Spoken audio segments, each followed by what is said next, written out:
शहजाद अली की रिपोर्ट के मुताबिक खबर शामिल की जा रही है। मस्जिद हुसैनी इमाम बारगाह कमर बनी हाशिम रमज़ानपुरा गुजरांवाला में मजलिस का इनकाद किया गया, जिसमें पाकिस्तान के ज़ाकिरीन उलमाए किराम ने शिरकत की। मजलिस में मसाइब व फ़ज़ाइल बयान किए गए। अहले बैत के बारे में मजलिस के अख्ताम पर शबीजुल जना बरामद किया गया। जूला अली असगर बरामद किया गया। अज़ादारों ने मातम का बुरसा बाद दिया। बाद में मातमी संगत और जुलजना रवायती रास्तों से गुजरता हुआ मरकज़ी इमाम बारगाह पहुँचा। अज़ादारों के लिए सबील का इंतज़ाम किया गया।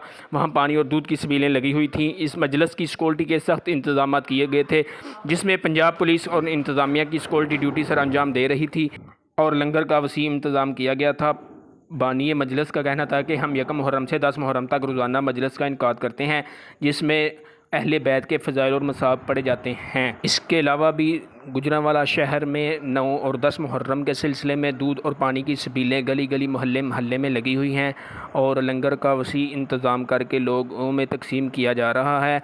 लोगों का कहना है कि हम 10 मुहर्रम के हवाले से अहले बैत की मोहब्बत में ये सबीलें और लंगर तकसीम करते हैं। कैमरामैन अली भट्ट के साथ शहजाद अली, न्यूज़ 4 गुजरांवाला।